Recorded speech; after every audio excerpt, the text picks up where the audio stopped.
Hello everyone, I'm Pratap here and today I will discuss T distribution, Z distribution, chi-square distribution, degree of freedom. If you have any problem, I'm 100% sure if you attend the class today, at the end of the class, you will be pretty clear. I'll discuss all the concepts with a very simple example. And it's applicable to all the field, whatever you study, actual science, data science, statistics, it will be very useful for you. So let's get started. Degree of freedom in mathematics and statistics. We have degree of freedom in physics and chemistry as well. But here degree of freedom means number of independent pieces of information. That is degree of freedom. We are talking about sample. I will say someone to think three numbers, to take a sample of three. What will happen? You are independent. The degree of freedom will be exactly three. There will be no difference at all. Let me write, it could be 5. These are the three numbers. So the question was select three numbers. Let me write here, select any three numbers. Done? Selected three numbers. What is degree of freedom here? Degree of freedom 3. That means I full freedom think any three numbers, to select any three numbers. There is no restriction on me. Let me put a constraint here. What is the meaning of constraint? Select three numbers, but sum of all the numbers should be equal to 100. Or maybe I'll make it 50 here. Sum of the three numbers should be equal to 50. Then what will happen? You will select three numbers. The first number you will select, that number, suppose you selected 8. Second number you will select, suppose you selected, that is 24. You are not independent to think the third number just because it's fixed now. The degree of freedom, you lose 1 degree of freedom. Here, there is no other way. You have to say 26. What will happen? Suppose anyone, even a teacher in the class, time and again says you, think of three numbers whose sum is 50. What will happen? After some time, you will only say two numbers. You will not say the third number. The teacher says, why you are not saying the third number? An answer, you write because you have imposed a condition. The condition is, if you add all the three numbers, that should be 50. Now that I've selected 8 and 16, it's 24. So the third one is fixed. I'm not independent to think. My degree of freedom is reduced by 1. So here, I'll write my degree of freedom now is no more 3. 3, that is 2. How about this? The first one. Here my degree of freedom was 3. How about two conditions? Suppose someone will impose two conditions on you, then what will happen? This is 1, this is 1, this is 1. Now, two conditions, okay? Let me write the conditions. One is the sum, the total sum is equal to same 50. And the product also I will say, or maybe anything like add, if you add the first and third number, I can write like this, sum of all, first plus second or third, whatever, that should be equal to, this is 33. There is a problem here, 33. So I have to write 3 here. So I'm not free to select this. How about this? Total is 50. So again 33, I have to write 17 here. Here also I'm not free. So my degree of freedom is now reduced to 1. My degree of freedom here reduced to 1. The condition. This is a simple example. So now the question is, when we talk about degree of freedom, I've written here number of independent pieces of information you have. Roughly you can remember, suppose you are studying statistics, the sample you are taking. When we talk about a population, the sample you are taking, that sample is your degree of freedom, that's all. Unless you have a constraint, you are constrained by something, or you are estimating a parameter of the distribution, then only the degree of freedom will decrease. Otherwise, roughly remember, degree of freedom is equal to the sample size. You can remember always. So whenever there is a confusion, just remember one line, degree of freedom is the sample size. If there is a constraint, then you decrease the degree of freedom by 1. If there are two constraints, decrease the degree of freedom by 2. Again, there are some contradictions. Keep it separate. I'm not going to that. Also, when you estimate a parameter, that I will discuss now. Okay. In the second part, I will discuss now. When you estimate a parameter, you need to decrease the degree of freedom once again. You lose 1 degree of freedom. You lose a degree of freedom when you estimate a parameter. Every parameter you estimate from the data, from the sample, when you're sampling from population, you need to decrease. Why? That I will discuss now. These are the only things you need to remember. I'm talking about parametric statistics. If you consider the grouping like chi-square test, when you are using chi-square test, when you are comparing actual expected, or maybe you are doing some other kind of non-parametric test, when you have groupings, then the total sample will not be your degree of freedom. Remember, we are not comparing individually, we are comparing groups. But anyway, keep it separate. I'll go to that towards the end of the class. We have a lot to do, but I assure you it will be very, very simple for you. Let's go ahead. Whatever you study in life, this is something once in a lifetime you can learn. See, this is my population and I'll take a sample. This is my sample. My population is this. This is my population. Let's talk about the IQ of university students. IQ of university students. That is my population. How many students? Suppose there are 50,000 students. So 50,000 students are there. I want to know in 10 minutes the IQ so that I can give to the newspaper. They will publish it. They wanted me to say the IQ of the students. So I will go randomly and I will call some students. Suppose I will go here and there, different departments. Then I will collect a sample. Again, remember when I say university students, it's not a population. When I say population, I have to specify what attribute. I'm talking about their heights, their weights, their IQ, whatever. So now I'm talking about IQ. This is the population. So let me write here. I'm talking about the IQ of the students. Let me write here. We are talking about the IQ of the students. Here, IQ of the students. Okay. But I've taken a sample. This is sample IQ. And this is my population. Population IQ. From population, I've taken a sample. Now what will happen? A sample now, I'll be able to find sample mean. Done. I will be able to find sample mean. I will be able to find sample variance as well. So sample mean I know. Sample mean notation is X bar. Suppose I've taken 1000 out of 50,000. I will be able to find sample mean. And also I'll be able to find sample variance. I will come to this. This is what I want to discuss. Okay. This is very, very important. When it comes to degree of freedom. From degree of freedom, we'll go to chi-square test, t-distribution, all this. Okay.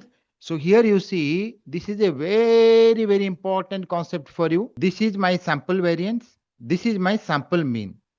So ultimately, what is that we want to do? We want to say something about the population parameter. It is called sample statistic. With the help of this sample statistic, which we can do, you can also do. You go to a university, you collect 1,000 or 100 students, whatever you can, that is your sample. Okay. Sample, how you can take the sample, that's a separate study. I'm not going to that. It should be on by a lot of things are there. Now, after taking the sample, you need to say something about the population here. You need to say something about the population parameter. This is what people will understand when they will read in newspaper or they will see on TV. So they think about the whole university, but you have taken the sample mean on the basis of this. So there might be sampling error. Again, when you are talking about mu, how can you say about mu when you have collection a sample of 100,000?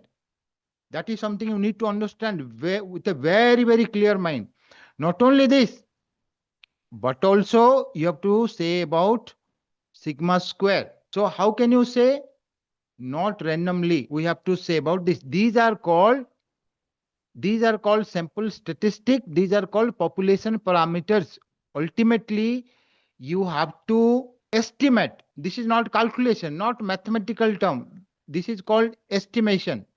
You need to estimate the population parameters from the sample statistic. So how can you do that? These are all the things. If you are studying CS1 or any statistics course, point estimation, this is what we'll discuss. Not full point estimation, but yeah, part of point estimation. Then the second one, MLE, then confidence interval estimation, then hypothesis test. At least you have point estimation, confidence interval estimation, hypothesis test. All these things you need to study. So if you want to say something about mu, you have to say through these chapters. After this, whatever chapters you have, linear regression, generalized linear models, Bayesian estimation, credibility, all these if you see everywhere, you must be using all this. After studying distributions and central limit theorem, this is the connection now. See, this one, whatever I'm saying you, this whole to that side. Left hand side, only your distributions and central limit theorem. Right hand side, whatever topics I've written. Then comes the application part. I mean, some models, linear regression, generalized linear models, sophisticated. They are very, very sophisticated. When you study generalized linear models, you'll be able to work 30 years. You will be able to make a career with generalized linear models. We use extensively in general insurance pricing.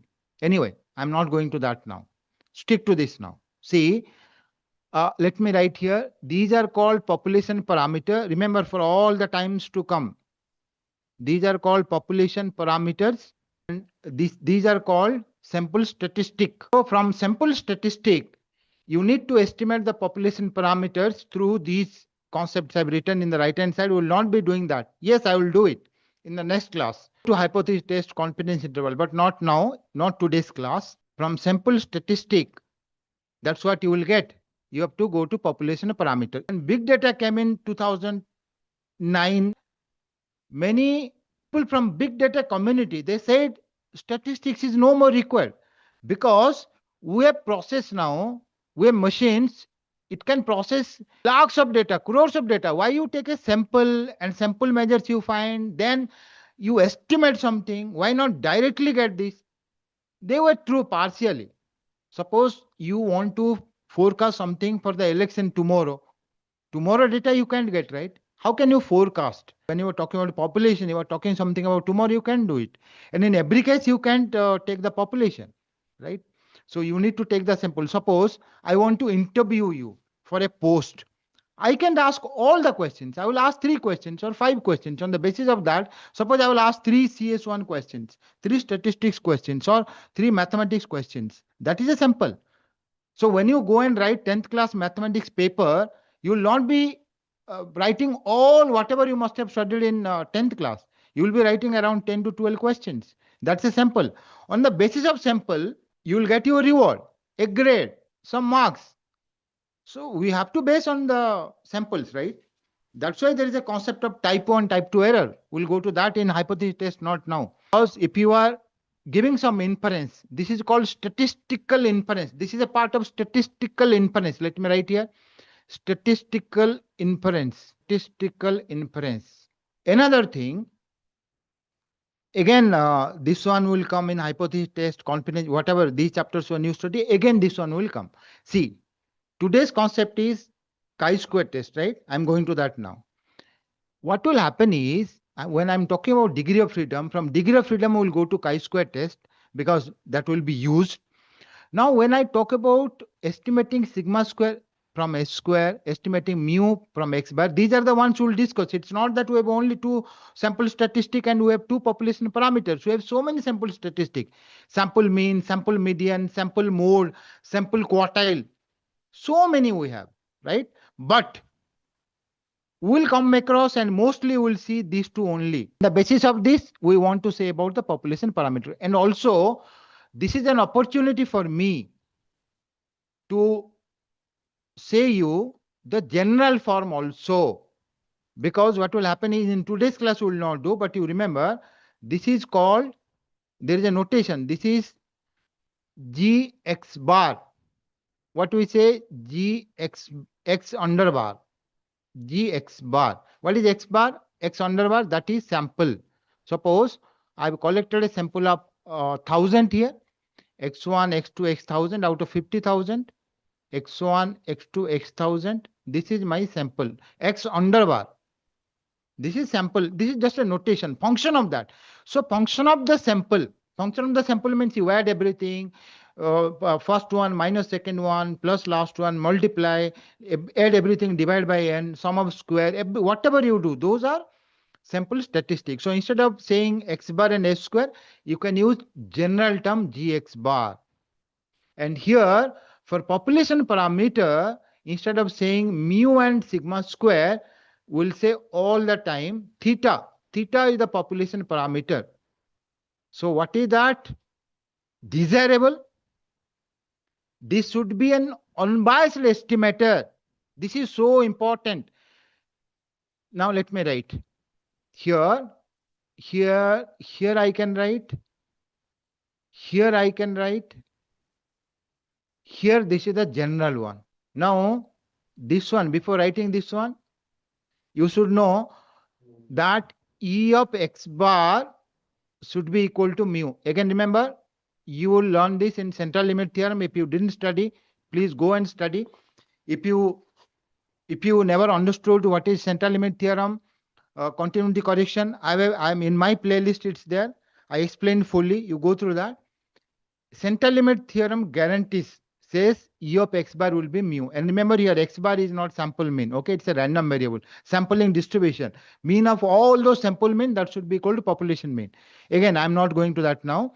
However, this is what I wanted to say you for while estimating this one. If you apply the normal formula, that is 1 by n minus 1 by n. Suppose you write s square is equal to, let me write here, x bar though we know.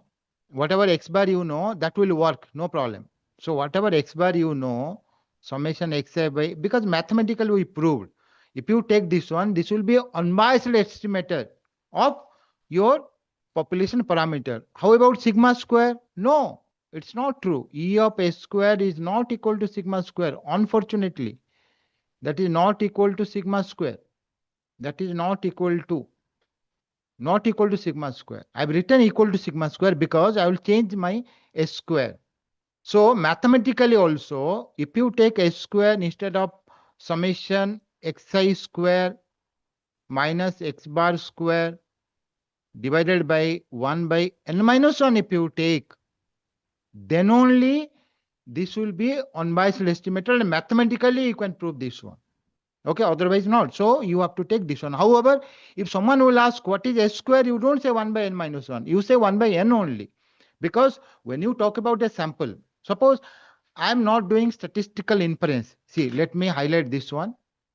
I'm not talking about statistical inference. I'm only talking about a sample. I'm not a statistician, not a mathematician. I don't want to do something for the society. I just want to know average height, average weight, average study hours, those things. There I have to use this one, 1 by n, not 1 by n minus 1. But if you want to give some statistical inference,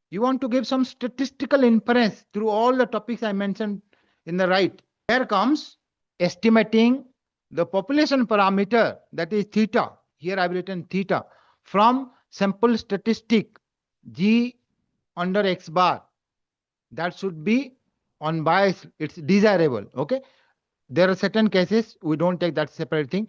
So E of x bar, that is E of x bar or E of s square, E of gx under bar, that should be equal to theta. Bias variance concept is there. We compromise. We'll go to that later.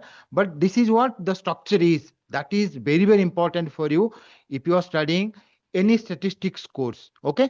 Now see, I'll go to this one and I will show you taking examples.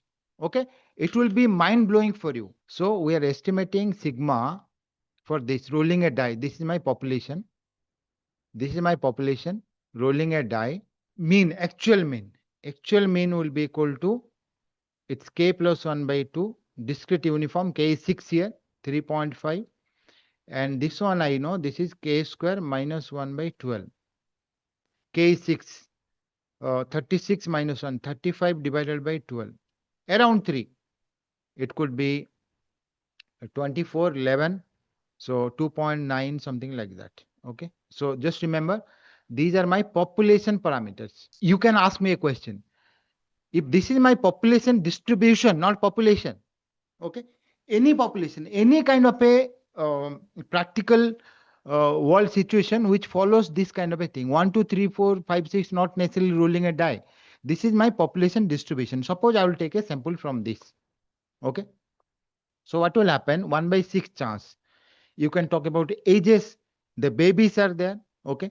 Suppose there are thousands and there are only aged 1, 2, 3, 4, 5, 6. They are playing. Okay, these are the ages. And they're equally likely, like 1/6 from all. That could be also that you take some babies example here. This is population distribution of the babies. Now I have some here. I've taken a sample, 4 babies. These 4 babies, roll a dice. Now 2, 2, 1, 5. Let me take this 2, 2, 1, 5. 1, 5. Okay, we'll do that 2, 2, 1, 5.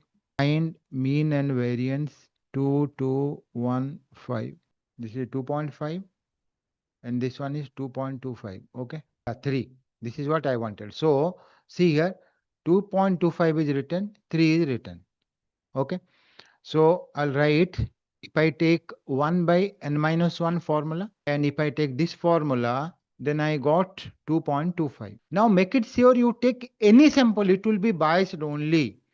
Because what happens is, I mean, if you go in depth, try to understand technically, what will happen is, see, our this variance is 2.9. Okay. Now, if you take 1 by n, this is very low, 2.25. It's not close to 2.9. There is a long gap. If you see here, if you see the difference between, let me use this. If you see the difference between two, which one is closer? This one is closer or this one is closer? Of course, 3 is closer. It's not random. You can try. I made a video specifically, I mean, long before, 5 years before, I made a video with a lot of samples, okay, only on this topic. Remember, now this is coming closer. Why this is coming closer? Because this number is around 2.9 or they are very close as compared to this number. Because when you write 1 by n, you are underestimating. Why you are underestimating? Because we don't have a degree of freedom. You lose 1 degree of freedom, right? So that's why you need to divide by n minus 1. Why you lose degree of freedom? Because when you calculate h square here, you are already using your mean x bar. My mean, what is my mean here? Let me change. My mean is 2.25. Okay, let me write 2.25 so that there will be no confusion for you. This new mean is 2.25. This is 9 by 4 and my sample is 2215. Let me correct. My sample is 2215. 2215. This is new sample. This is my sample and this is 9 divided by 4 and that is equal to 2.25. 2.25. So this 2.25 we are using when you are calculating h square, but you are not supposed to use 2.25. You are supposed to use this mean actually 3.5. You are not using 3.5. You are using 2.25. That is the problem.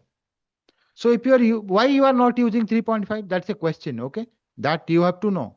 Because if you use 3.3, 3.5, even in this example, suppose this example is given, you can use 3.5, right? You have to use 3.5. What is my exact value?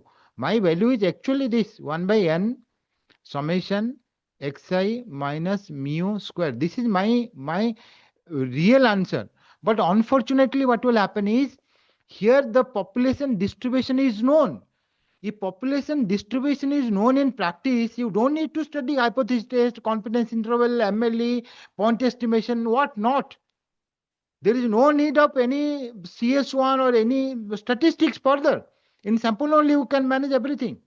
That's what people thought, big data people. They thought we'll process everything now. You don't need to take when you are taking a sample and inferring something, that means what? In some way, you are unable to handle the whole population. It's a big one. So you want to take a small one. You want to get some, through data analysis, you want to get some idea. From that idea, you have to use hypothesis test to formalize it, right? But that's not possible. That's not required if you know the population distribution fully. It's not correct, right? So what will happen is you will have no idea. I am giving you one example. I've given this example so that you already know. See, instead of taking 3.5, we are taking our sample mean. So if you take sample mean here, that means you are writing n here. So if you write n minus 1 here, what will happen is this will little bit increase. This number will increase. You are underestimating here.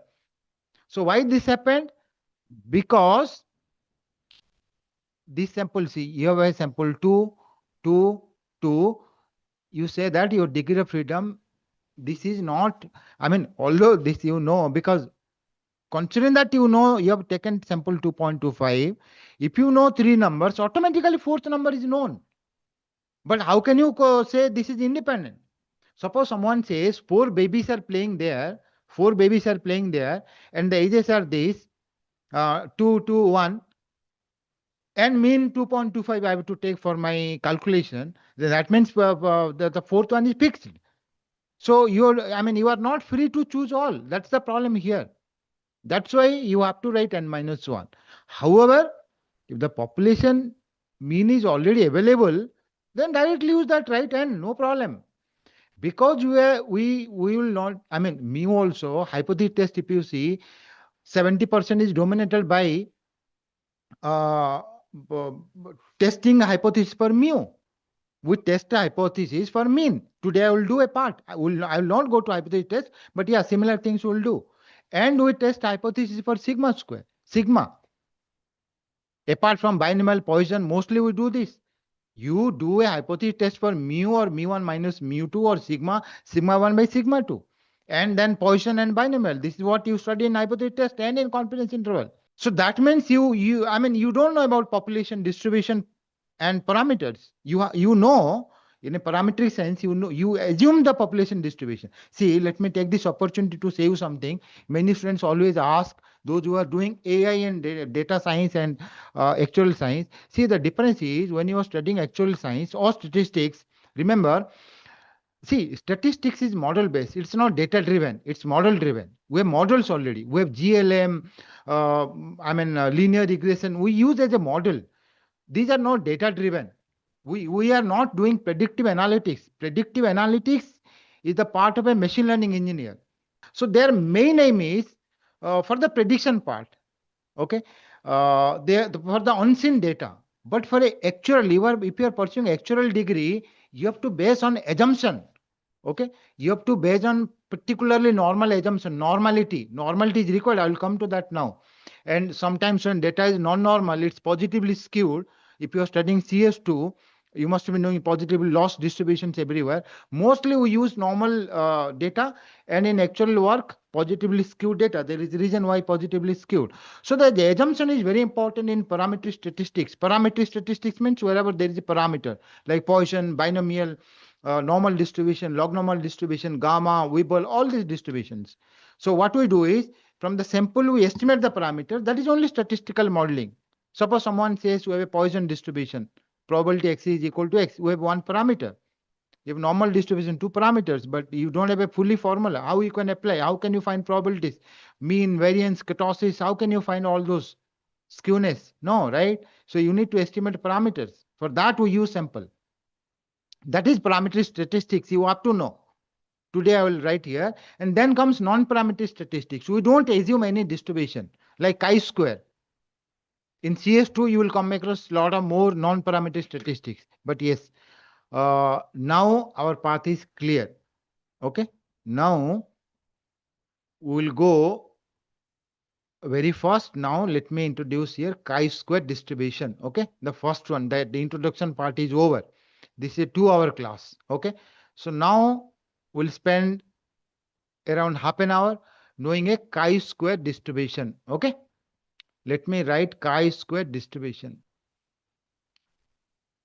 So what is the origin of chi-square distribution? Chi-square distribution, and it's very interesting, very, very interesting.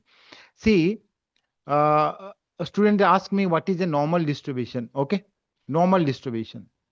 I mean, that is everywhere. Normal distribution means this is normal distribution. Length of pins. You see, the pins are like this, length of pins.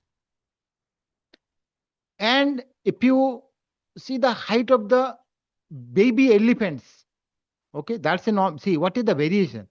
See, normal distribution means what? Normal. It's not abnormal. Suppose 4 students will come to the class. One is like this, one is like this. That's kind of abnormality. Okay, someone is height is very, it's very, high as compared to this one. I mean, this doesn't look normal. Normally, people, the dogs also, when they see, they bark. Abnormality. Okay, some kind of abnormality. So what is normal distribution, which is not abnormal according to me? Okay, so I always give example: the diameter of the tires produced by a factory, that's normal distribution. The height of the students, considering that they look alike. Okay, suppose Mahabharata story, Dhritarashtra blindfolded, he can't see. Okay, someone is saying, narrating.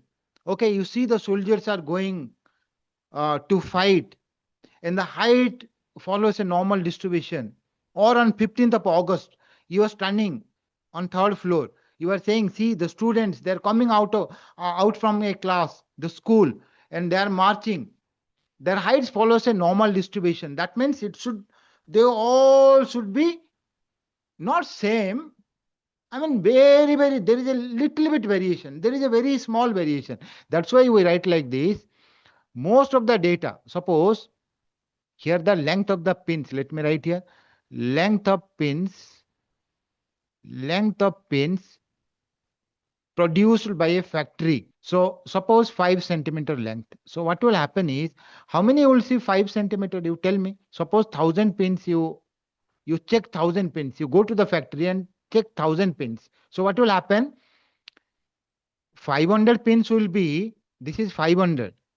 This is frequency distribution. Okay, probability means frequency, they are same only. The only you divide by the total. 500 pins, height is very high, right? This is 500 pins, length is 5.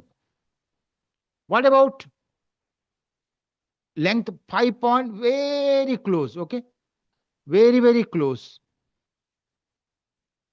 You might get, suppose I've taken 500 here, probably you get another 200 very close. That means 5.001. You see the pins. Now this side also another 200 you will get. See, everything is linked to chi-square distribution, 200. Then it's very, very less chance that you will get some 1 or 2 here, 1 or 2 here. Like, can you imagine 5, this is 4.99 I have to write. This is 4.9, but yeah, I'm writing for today only 4 height. Length is 4 centimeter, length is 6 centimeter, 1 or 2, by chance, by mistake, because it goes through several components, right? And the heat, all those, okay, various effect. That's also part of normal distribution definition. I'm not going to that. So if you see the bells up, that means what? Okay, in terms of frequency distribution, you write the numbers. In terms of probability distribution, you say these are the densities. Okay, these are the densities. So now see, highest at the middle. That means all are surrounding that. See, this is normal distribution. Okay, normal distribution means, simply you remember, they are almost same. That's all. Okay. Now why I'm saying, and also when I talk about standard normal distribution, in standard normal distribution, I mean, practically you don't have any such. Okay, unfortunately, you will not get anything which is standard normal. Okay, they're very, very few. We take standard normal so that we'll be able to calculate. Okay, However, you can say like modeling error or maybe some kind of medical test, you get the result. I have to write standard normal sample because there I will go to chi-square.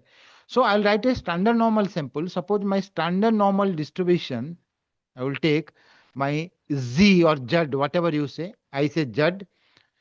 My Z follows normal 0, 1. Standard normal mean is 0. This is 1. So if you write a sample here, I will write a sample here. What will happen? My sample will look like this. I will have many numbers around 0, right? Because mean is 0. So many number zeros I will get. 0, many zeros I will get for sure.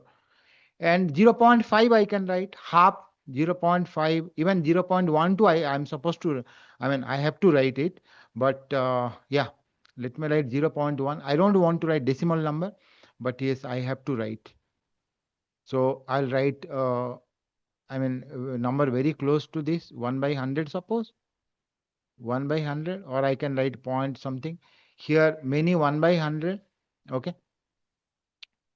Like this, up to 1, when you get, you will get very, or 0.5, you will get very small numbers. Here also, when you go this side, minus 1 by 100, many numbers, very close numbers. Because between mu minus sigma to mu plus sigma, you have a lot of information, around 70%, right? 68% numbers you will get between 0 minus 1. Between minus 1 to 1, you will get 70% observations. That means if I write 100 numbers here, 70 numbers will be between minus 1 to 1. Okay, 70 numbers between mu minus sigma to mu plus sigma, mu 0 here. So most of the numbers will be here. Now, suppose you square the numbers, what will happen? Now let me write the graph here. The graph will be like this. The graph will be like this. This is normal distribution. And this is my 0. And highest probability is here. Okay. And here I have few numbers, extremes.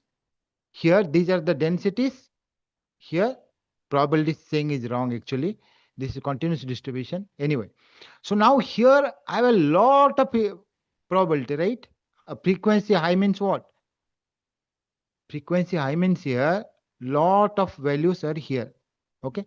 So now if you square these values, what will happen? Negative squares so will be positive. Positive will be positive.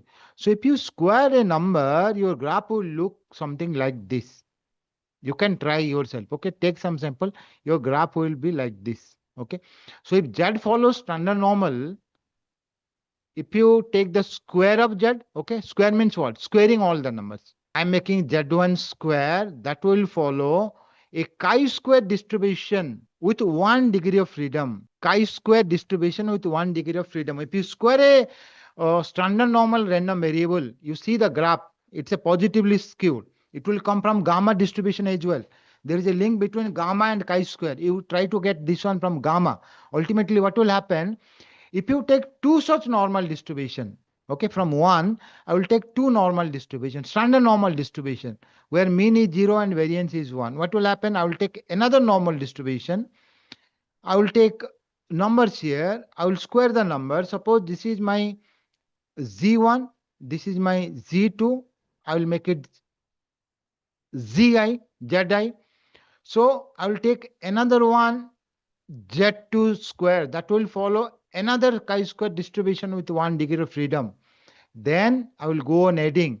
Many say, if you add this all, then it will become another, suppose that is X, that is Z1 square, Z2 square. Suppose I'm adding up to K, ZK square. It should follow chi square with K minus 1 degree of freedom. I wonder why K minus 1? It's K. That K minus 1 comes from a different thing. Okay, I will go to that. It's K degree of freedom. That's all. Chi square K degree of freedom. From gamma also you try to get it. From gamma distribution. How can you get this from gamma distribution? There is a link between gamma, right? Alpha and lambda. You take alpha nu by 2, K by 2. K is the degree of freedom. And that is half the other parameter lambda. Okay, that way also you will get it. There is a connection. There is a mathematical proof also. I'm not going to that now. Those things are not required. So remember, if you find the sum of squares of these, then that will become a chi-square distribution with K degrees of freedom. Now the applications of chi-square. I'll give you a very, very interesting example. From now, it will be totally almost non-technical. You see how. I invited you to join the class for 4 things. Chi-square distribution, that is a link with normal, that is a link with degree of freedom. So degree of freedom is over, chi-square is not over. From chi-square we'll start, and I will introduce one by one T distribution, then standard normal, then F distribution. Okay, quite interesting. Chi-square distribution. Okay, let me write here one by one. These are the ones we'll discuss from now onwards. The first one is chi-square distribution. There are here 2U's. Okay, so I'll keep another use outside. There is always a confusion. Many they ask me. So here I'm writing. Here, suppose for example, you are checking actual expected. Okay, actual expected, or maybe goodness of fit. Let me write goodness of. You will see actual expected when you compare.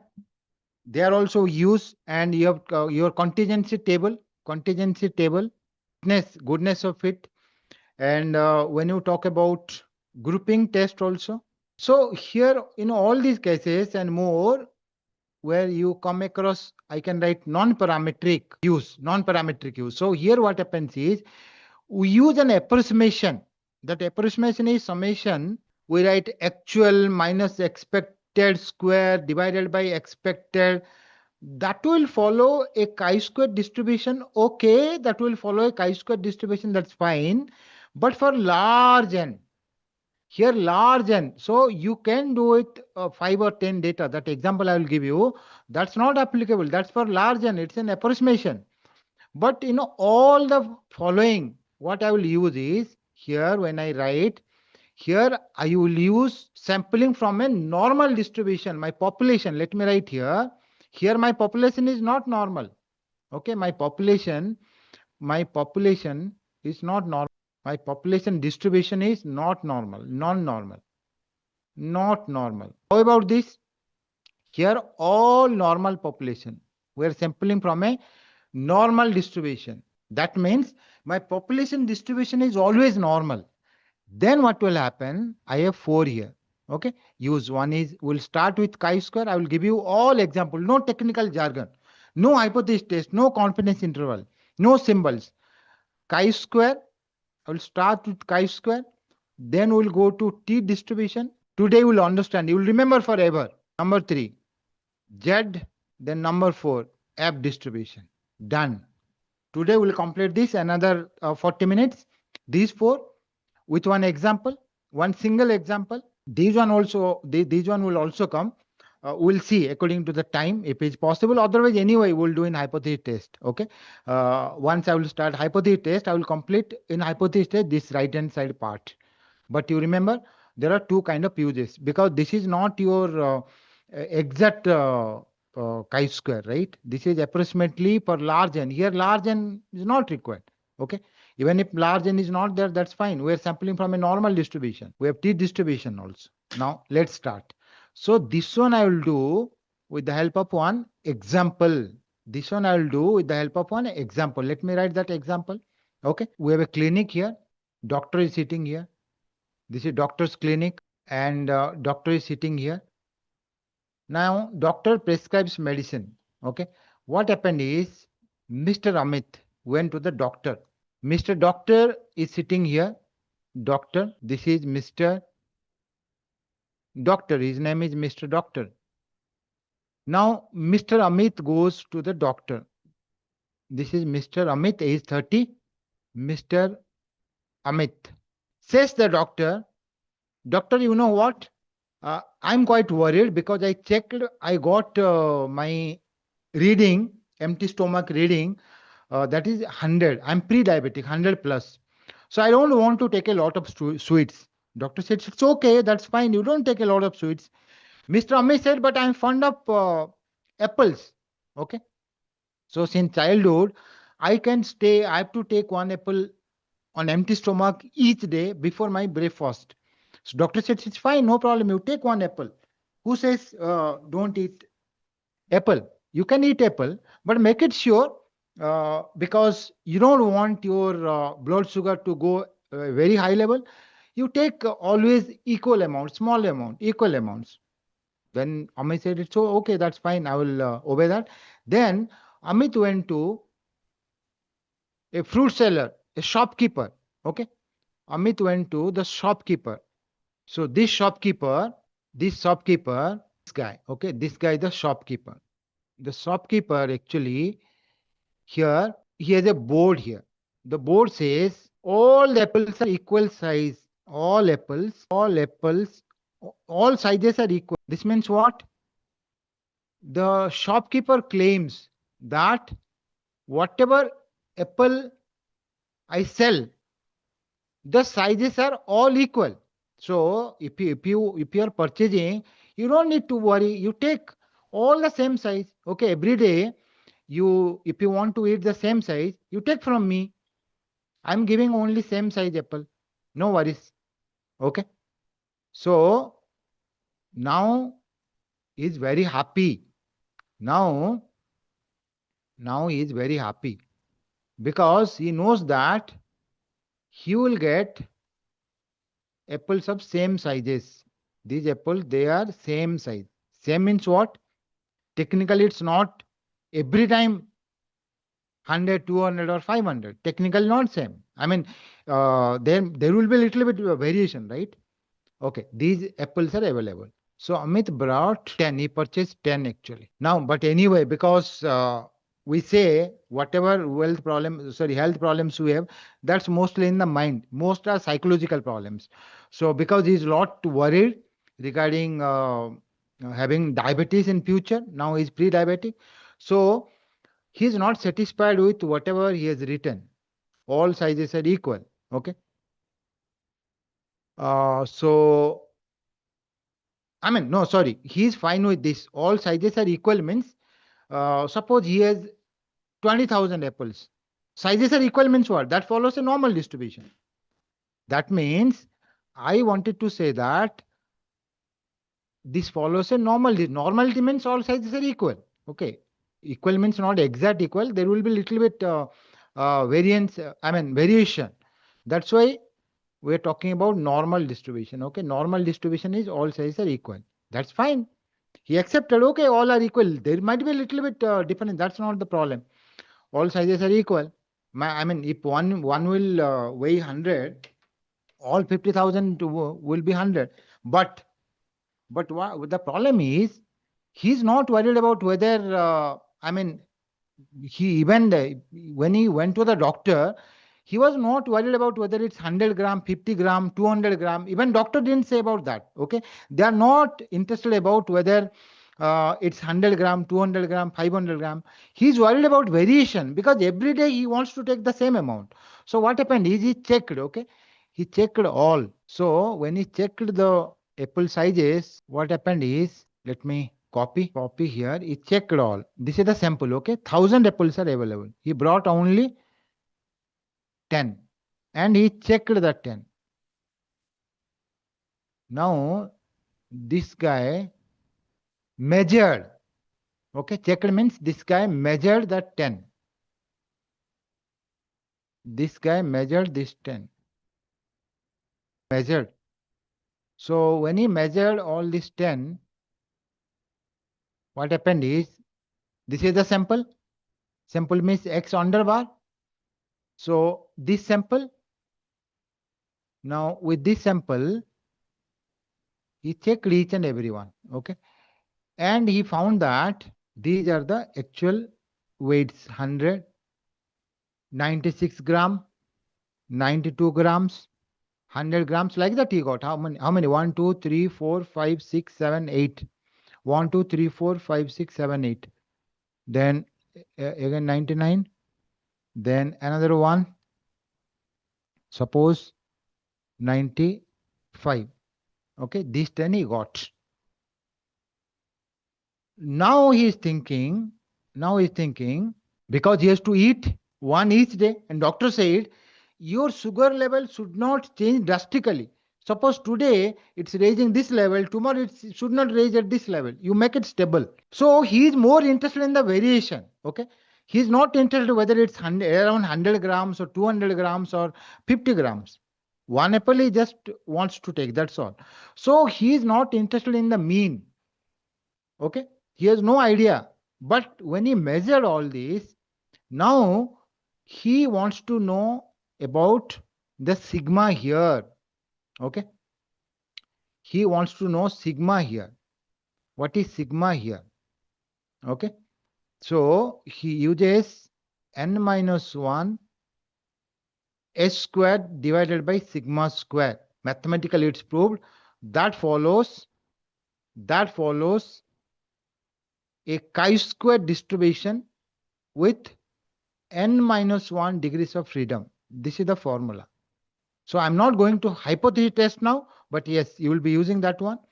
So what he can do here actually, he can, n now, in our example, what is n? N is 10. Okay, n is 10. In our example, S we know, and what will happen is S, how you know? You find from the sample. Okay, from the sample only you have to estimate S. How can you estimate S? That already I explained. S square will be 1 by n minus 1, 1 by 9 summation. I spend a lot of time here. Xi minus x bar square. You know S. Okay, you know n is 10. Now, sigma. Suppose he claims sigma is something, you can test it. You put sigma here, you find the value.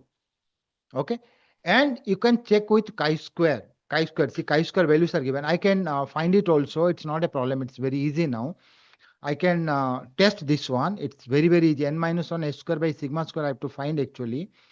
So if you find this value, how can you know it's very large or not? Remember, we are worried whether the values are sigma is more or not. Suppose he has written, all sizes are equal. That's normal distribution. But he has written, there is a, see, again, there are two conditions here. When you are testing for sigma, you can test for any sigma. Okay, so you test using hypothesis test. Again, when I go to the hypothesis test class, I'm talking about chi-square distribution now. You will get some value. The only thing you need to do is, suppose, how can I know something is very significant or not? Okay, suppose someone says, how much time you study a day? I say 4 hours. How can I know it's good or not? Suppose I got 80 marks, it's good or not? Someone who gets always 95, 99 marks, for him it's bad. Someone who always gets 40 marks, it's good. How can you know? So that's where the table comes. Okay, I'll discuss about the table, the chi-square table here. See, I've written here the values chi-square with degree of freedom. For example, let me copy here, paste here. I will discuss more when I will go to hypothesis test now. Remember this table. So suppose here n minus 1 degree of freedom. N minus 1 degree of freedom means I'm talking about one-sided test. I'm worried about more. I'm not worried about less now. Okay. The sigma is more or less. Sigma is more. That probability I'm trying to find. Now, if you see this one here, what is my degree of freedom? My degree of freedom here is 9. N minus 1 degree of freedom 9. If you see this row. So if you normally by default we take 5%, okay, if nothing is given 5%, if you see the value 5%, it's 16. So the value when you calculate up to 16, it's not significant. With a 5% margin, you can say, one-sided I'm saying, it's 16, up to 16, it's fine, right? So that formally you will test when you go to hypothesis test, and you will uh, probably know with a greater depth. But today's class is about chi-square test. How you can use chi-square I'm saying. So when chi-square is useful, whenever you are trying to know about the population variance, whenever you try to know, even when you find a confidence interval, you want to know something about sigma, then you have to use chi-square distribution. Okay, now suppose there are two shops are there, two schools are there. Okay, you want to know the variation in their marks. I'm talking about sigma, I'm not talking about mu here. Mu is different from sigma. Okay, so then again, okay, I'm not going to F now. Let's stick to this one, sigma. Remember, whenever you want to infer something about the population variance, that is sigma. Okay, sample variance you can find because you have a sample, you can find sample variance here. You see, this is the one result available for you, n minus 1 h square by sigma square, that always you have to use. In hypothesis test, if you see, whenever you talk about sigma, invariably they must have used, this is the one and only one available here in parametric statistics. We are not worried about the mean value. We are talking about the variance value. We are worried about the variance. Variance in the population, not in the sample. Whatever he is claiming, because I'm not purchasing today. I will purchase every day. I have to look after my own health, right? So I am trying to know actually. It's like I'm interviewing some candidate. I ask three questions. From that three questions, whatever way he answer, I'm trying to know whether the candidate is good or not good, right? That way, from the sample, I want to know whether whatever he is claiming, okay, I mean, it's a normal distribution, that's fine. But in a normal distribution also, there is a chance of, I mean, because if the sample, I mean, sample could be extreme, in a normal distribution also, there is a chance extreme values, right? So normal distributed means what? The data is normal distributed. Okay. But again, we want to know the variance. Again, I'm saying I'm not worried about the mean value. So if you want to know about the mean value, then what? Then you have two tests available. In details, you will do when you go to hypothesis test. Do what? Now, let me go to the next t distribution when you need to use t distribution. Now that he can test and he can, if he is satisfied, he will continue doing that. After some days, Mr. Amit once again goes to the doctor. Now Mr. Amit goes to the doctor and says, Doctor, I obeyed whatever you said. That was fine. Okay. But now my problem is, you said every day you take, I mean, the amount equal. But what is that amount, that mean value? Because whatever way, I mean, he didn't say about the apple sizes. He just gave me that there will be not that variation. The apples are of same sizes. He said similar sizes. But now I want to know what is the perfect for me. It's 50 gram, 70 gram, 80 gram, 100 gram. So doctor says, okay, then I'm prescribing you. You take around 50 grams. Suppose I'm saying you take every day 50 grams. Okay. Now this guy purchases again 10 apples. He has a weighing machine. Now he wants to know the mean level. Okay. Mean level means what? Mean level, meal to here you can find, na? You can check. Suppose he goes to another shop. Okay. There also the same population. This is the shop. Here also written normal distribution. Okay. The weights normal distribution. Now here is also written weights follow normal distribution of all apples. Now here this guy has no idea. This guy has no idea about the deviation here. Okay. He has no idea about the sigma. He didn't write anything about sigma. He just says it follows normal distribution. Like last time. No idea about sigma. Sigma is not known. Now he wants to know whether the mean value. He wants to know the mean value whether 50 or not. So there is a statistic x minus mu, x bar minus mu divided by, I will use s by root n. Again, n is 10 here. Okay, x bar minus mu by s by root n, that follows t distribution with n minus 1 degree of freedom. Again, when you will go to hypothesis test, we'll use a t distribution. But remember, t distribution you are using when? I'm talking about single sample. One sample t distribution. Two sample means again, there are two schools. You find the mean IQ, mean marks here, mean marks here. You compare wherever is mean high, you go and join there. That's also possible. I'm not talking about two schools, two population, two normal distribution. I'm talking about one school, one population. Population is normal. You are sampling from that. You don't know the sigma. You don't know about the whole 50,000 apples or 1,000 apples is. You have not measured the whole. That means you don't have idea about sigma. But you can find S. How you find S? You can find S, no problem. You know that. You apply the formula 1 by n minus 1, 1 by n minus 1 summation xi minus x bar square. You can use that. Okay. And also you don't know mu.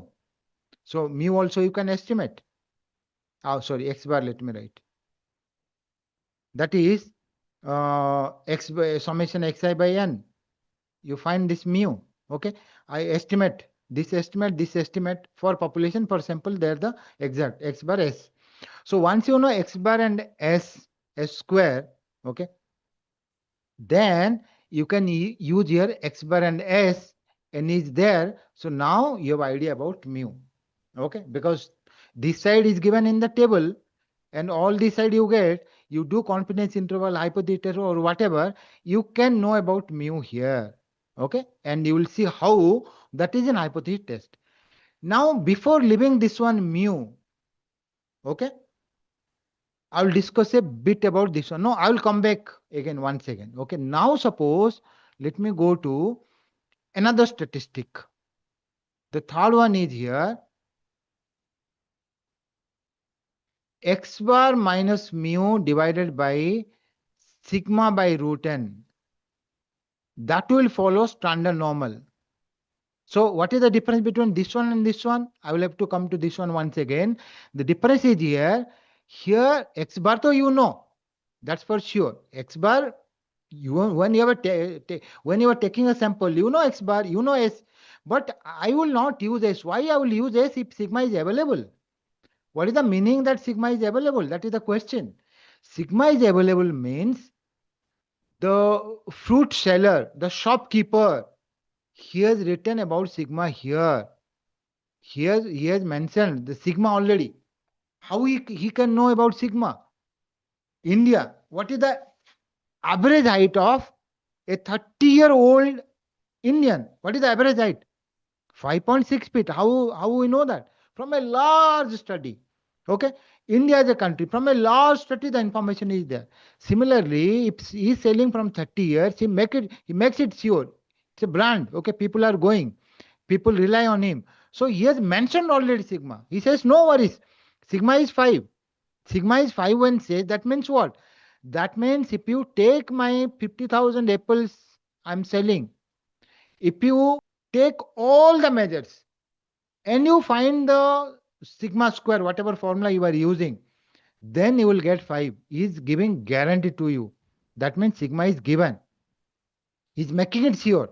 Or maybe like all that is weighing, he is keeping all that apple where sigma is 5. Whatever it is, it doesn't matter. He says he is claiming sigma is 5. And there is a stamp also. That means sigma is known. So when sigma is known, why you estimate by?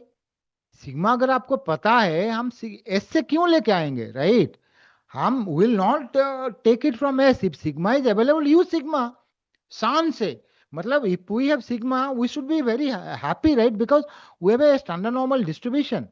However, when sample size increases, for a small sample, we will use this. When sample size increases, if you divide by n minus 1, divide by n, and there is a little bit difference in that way also. I mean, we'll not differentiate between S and sigma. That's a separate thing. I mean, again, theoretically also, the t distribution with n minus 1 degree of freedom, that will approach towards standard normal distribution.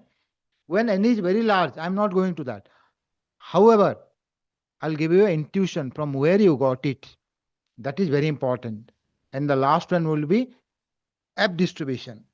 We'll use those, that's a separate thing. But now I'm teaching. Now see here, actually what happens is, I have already this one, x bar minus mu divided by sigma by root n. That follows standard normal. Okay, you can write G also. Now if you divide this by, okay, your chi-square distribution. Remember I wrote in the previous page, n minus 1 s square by, this is chi-square, n minus 1 s square by sigma square. This follows a chi-square distribution with degree of freedom n minus 1. Now if you divide n minus 1, s square upon sigma square, that will follow chi-square n minus 1 divided by n minus 1. If you take square root here, then you will get s upon sigma. that will follow this chi-square n minus 1 divided by n minus 1 square root s by sigma. So if you divide these two, what will happen? I mean, quite interesting, right? This n and this n, they will get cancelled. So then ultimately what you will get, x bar minus mu divided by, here s will come, s by root n, that will follow t distribution, tn. I've written x bar minus mu by sigma by root n follows s. So what will happen is, if you are using, if you want, you can use s also, n minus 1, or you can use n also, no problem. Whatever you are using. Suppose I am using n here, n minus 1 here, n minus I've written. You are taking square root anyway, right? That is s by n. So what will happen is, this will follow tn minus 1 distribution. That is the formula. The formula, I mean, when you are using t distribution, okay, that means you are using normal distribution. See, when we are talking about chi-square distribution here, chi-square comes here. Chi-square is a part of t distribution. This is a part of t. This is contributing. This is contributing. If you want to know the intuition, more in depth, if you want to know, you think when we talk about variation, that comes from here, right? Again. So when you divide, then in a beautiful way, you are getting this one, which is a t distribution. Okay. So when you go to hypothesis test, you will use t distribution. Where you use t distribution? Whenever you are worried about, you are checking confidence interval, hypothesis test, you are taking about mean value. Mean value. Again, I'm talking about single sample with a normal population. The population distribution is normal distribution. Okay. Now let's go to F distribution. F distribution is also a ratio. Why F distribution? Okay. Now remember, all these things we will do in hypothesis test. Again, in confidence interval. I talked about mu. I talk about, now suppose you have two means and you have sigma, you have two sigma. Okay. One sample, two sample. You have here one sample, and here you have two sample. Two sample means you are talking about two schools. Okay. Two populations. Here you have two populations. Two populations, here one population. Okay. One population, you take a sample, and on the basis of the sample, you decide, you say something about mu. Right? Then one sample, sigma. If you have two samples, then here what will happen? You can check for difference of the samples, whether they are same. Okay, one is greater or not. Remember, whatever I discussed today, okay, I talked about one side. There are two side test also. Whether the apple, see here what I checked actually. Here I checked whether I was worried about whether the mu value. Okay, he's claiming this is 50 grams. I checked, if he is saying it's 50 grams, I wanted to know it's 50 grams or not. Okay, not the variation. Variation could be anything. Variation I found. Here I was worried about mu. Remember, if you are talking about mu, t distribution. If you are talking about sigma, then I already mentioned you, n minus 1 h square by sigma square in a parametric case. Then here sigma 1 divided by sigma 2. There is no sigma 1 by minus sigma 1 by sigma 2. So if you are checking sigma 1 divided by sigma 2, there comes F distribution. That will come to rescue. Okay. So when two distribution, two sample will come. Now, suppose you doubt, there are two shops now. Okay. Now, what happened is you went to two shops here, because once you have some health problem, you are more worried. So instead of relying on one shop, now you want to go to two shops. Doctor says yes. Why not? You go and check two shops. More than the amount, because I mean, you can get the amount whatever way. Again, you can use a balance, common balance also. Okay, you can take the amount. You are interested in the variance. So not in the sample variance. You are interested in the population variance because you want to consume throughout your life. You are from that area. So you want to infer about the population variance. Okay. The population variance is sigma 1 is sigma 2 here. Okay. So we'll test for sigma 1 divided by sigma 2. Okay. If it's approximately equal to 1, that means they are the same. Okay. Someday you go to this shop, you purchase, someday you go to this, it doesn't matter because you want to stabilize your blood sugar level. So there is a little bit variance here also. Here also little bit variance. Suppose sigma 1 divided by sigma 2, you will get 5 or 2. That means I'm not talking about weights, individual weights. I'm talking about the variance. Variance is twice of sigma 2 here. So here variance is high. So you purchase from here because you want similar amounts. Okay, that will check again in hypothesis test in confidence interval. So when it comes to hypothesis test and confidence interval, we'll check all this. Remember, the population is normal distribution. Population, that is very, very important concept. Now, where we'll use chi-square distribution? That is the last part. These are the general insurance claims last month. And you want to know the next month, okay?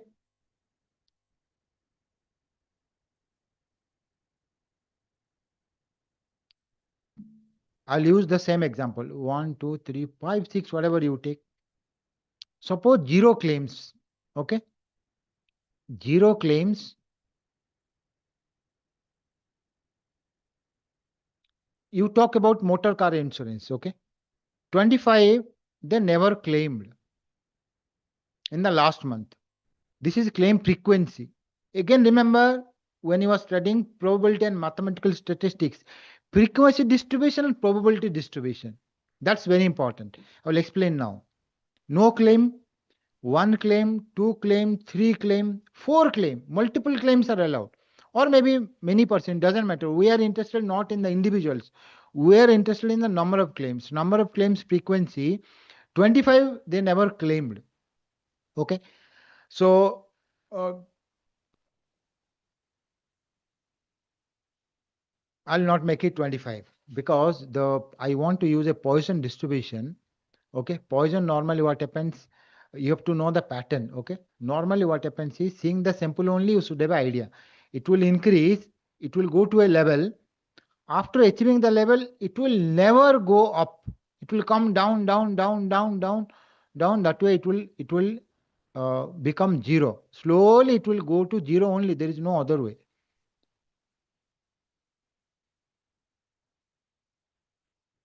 Okay, slowly it will go to 0. So this pattern is for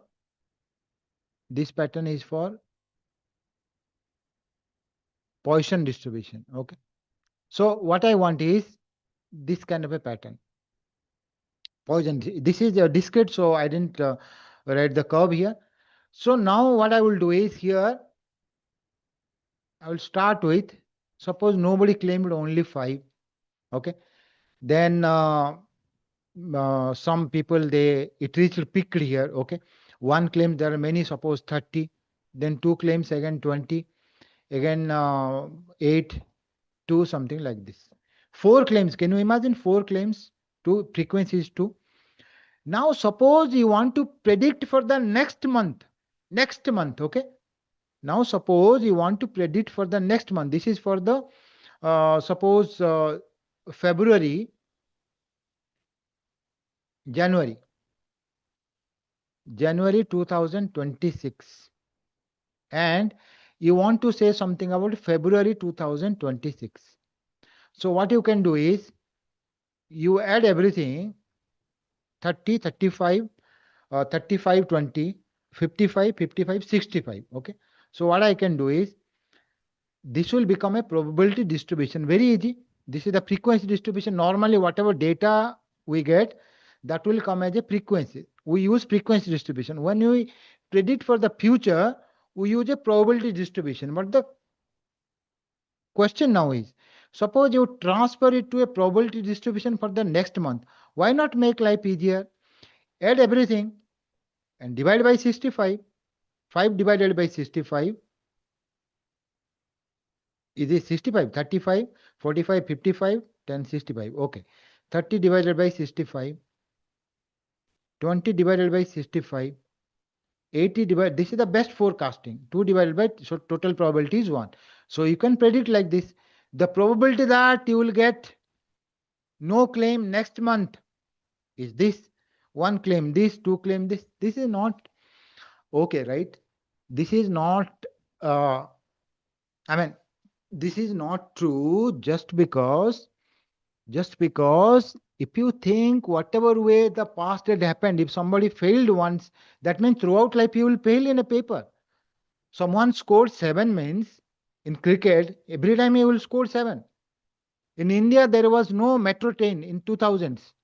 That means India will have no metro train in 50 years. So we can replicate what the past totally, right? Of course, past will influence, but what about the future changes, the role conditions, whatever things are improving? Okay, so this is called parametric statistics. What we'll do is we'll assume a pattern. Again, I'm not going to. There is another way. I'll go to that later. But just remember, now understand what is statistical modeling. Statistical modeling means this is not the way we'll predict. We'll use a distribution, and typically for arrival pattern, again it comes from a Poisson process, but I'm not going to that now. Just remember E minus lambda, lambda power x by x factorial. This is Poisson distribution. So we'll find probabilities from this distribution. Erase this, erase this, erase this, erase this, erase this. You find all the probabilities from here. Okay, you find the probabilities. That's all. It's so simple, right? Use a calculator, you get probability 0, probability 1, probability 2, probability 3. You can calculate probabilities, right? You find all the probabilities and you write here. But to find the probabilities, you have to know the formula. But this is not, this is a formula. There is a parameter. Okay, there is a parameter, but you don't know the parameter. How can you find the probability in terms of lambda? I want numbers. I need to estimate parameter. To estimate a parameter, either you can use MLE if you didn't study, you will study later, or simple point estimation. You don't need to study. So what you can do is, lambda is population mean, right? Population mean, that is only point estimation. That will be equal to sample mean. Population mean is sample mean. So this lambda, this population mean, you get from the sample mean. So find the x bar and put here, that's all, e power minus lambda. So I'll find this population mean. Okay. So let me try if somebody can find for me population mean, this sample mean. Copy, go to Google, find mean of frequency distribution. Let's see if it can find for me. I'll go to, yes, done. 1.569. Awesome. 1.569. I will take 1.5. Okay. Let me take 1.569. I should have taken 6, right? So let me take 1.6 here. E power minus lambda 1.6, 1.6 power x divided by x factorial. Now with this mean, find the Poisson distribution probabilities. I could have used ChatGPT as well.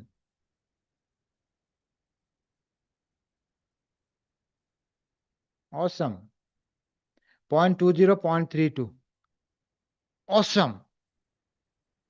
See, you have to use Google this way, right? 0.20, 0.32, 0.25, 0.25, 0.13, 4. 4 I want, 4, 4, 4, I want 0.05. Is it? It is 0.05. Okay. Now, Of course, I have not taken these things, ignore those things. I am trying to make you understand this, okay?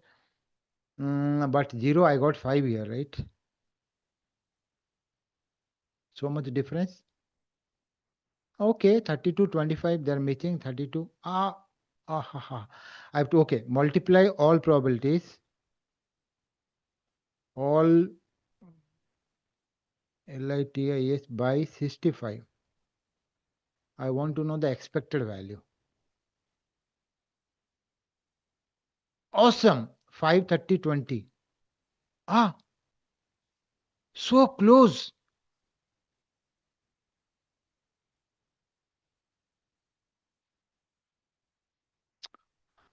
It cannot be so close.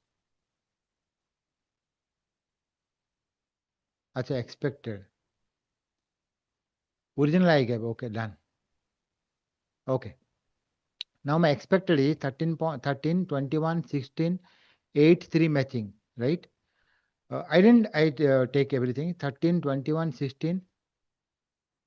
I got expected. These are the probabilities. And from probabilities, this is future probabilities. Now suppose the probabilities are this. 0.20, 0.20, 0.32, these are the probabilities, right? But I'm interested in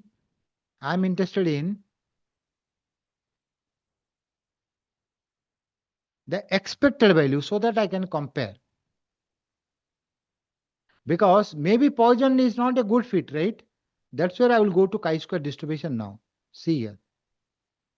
That's what I will go to chi-square distribution now.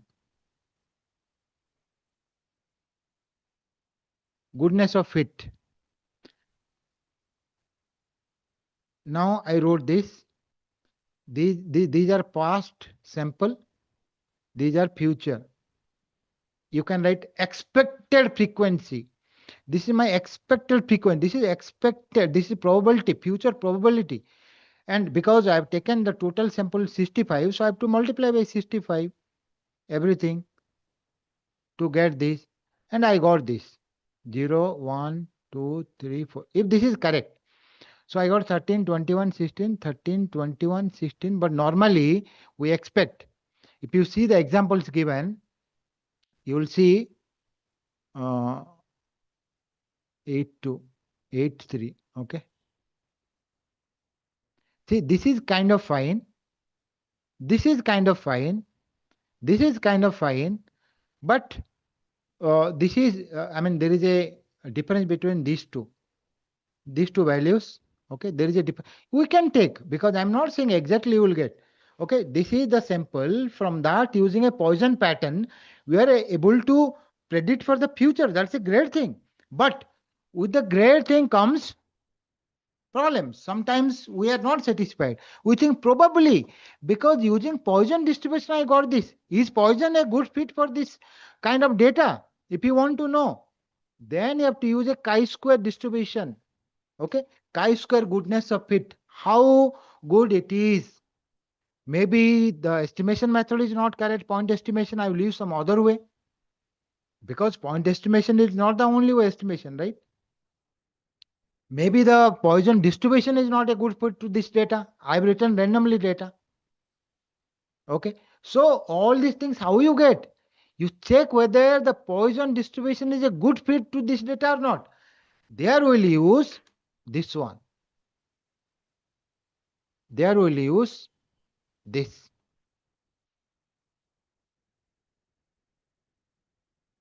Non-parametric. Okay. Actual minus expected divided by expected summation. That will follow chi-square distribution. Again here, n minus 1 of degree of freedom when we say n minus 1. Why minus 1? Because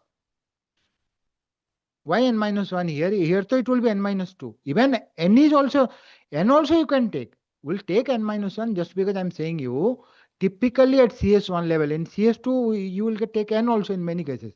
Here you see this total is equal to this total. This is a constraint. So 1 degree of freedom we are losing. They are equal, right? But there are examples where they will not be equal. I will give you one example now. Also, you are estimating on parameter, Poisson parameter. This is not exact. You are estimating from sample. So you estimate a parameter, then also you have to decrease the degree of freedom by another one. So though this is the formula you will see in the material or book, whatever you study, another parameter because you are estimating, you have to take. Okay. So here with n minus 2 degree of freedom, 3, you have to check table. And this thing actual minus expected means what? Expected we got it. Actual we got. These are the actual 5, 30, 28. These are the expected 13, 21, 16. You subtract, you square it, divide by expected, find the summation value. That should be, that number is significant or not. How can you know significant or not? I mean, maybe for someone it's not significant. If I'm giving a 2-hour class, maybe for someone it's very big. For someone who is appearing exam, he or she must be expecting a 4-hour, 5-hour class from me, right? So significant or not, you have to check chi-square table, okay? With some degree of freedom, every degree of freedom, again, that depends on the situation. You will be able to get it, okay? And where you are not estimating means, see, I can give you a simple example. Suppose, I mean, the shop, Apple, he has written, I mean, of course, it's a large sample. I'm just saying you 100. He says every apple weighs 100. You bring it, you measure it, 98, 97, 120 like this. So here no parameter we are estimating, right? And this total is not equal to this total. So here chi-square 4 only will take. No, will not take chi-square 3 or chi-square 2 because this total is not equal to this total. There is no constraint. Constraint is 0. Okay. And no parameter is estimated. We are not estimating any parameter. This is small sample, so it will not follow. That's a separate thing. Okay. You have to, like groups, we have to check. A lot of things are coming there. I can't give that example. It's very late. But yes, in this case, we will not do. So remember when to decrease a parameter of chi-square and also in t-distribution everywhere. So in today's class, I wanted to give intuition. Okay, not in a technical way. I didn't want to use technical jargon. I wanted to give you an introduction. I mean, this could be around 10% of what I wanted to teach. Okay, because when you come to hypothesis test, x bar minus mu by sigma by root n, when you write, when you reject a hypothesis, do you know you are not supposed to reject, because going by central limit theorem, x bar minus mu by sigma by root n follows a normal distribution. What is the normal distribution range? Minus infinity to infinity. So you can get any number. So anything is true. Why you are rejecting? Think on this. Okay. So conceptually, if you want to develop, you need to know why you are rejecting, first of all. By central limit theorem, anything is acceptable. X bar minus mu by sigma by root n, it will follow a normal distribution, right?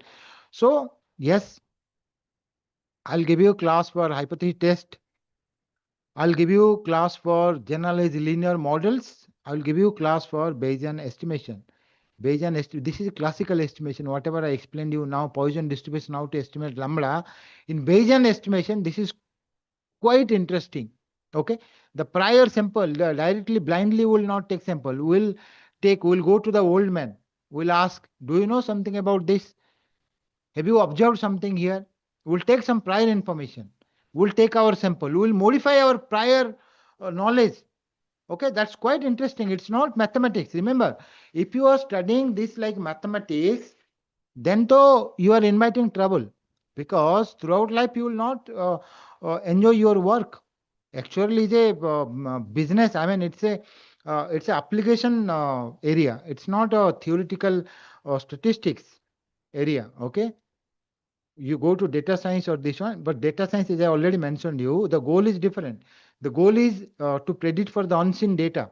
They don't worry about the normality assumption x y z. No, deep learning, it's a number processing machine. You put numbers, get numbers, and we have other ways of measuring. Okay, that is post kind of a thing. Data division is there. Okay, a whole lot of different way you measure, but yeah, same thing. Our mostly model driven, that is data driven. But yeah, I'm not going to that. Class is over for today.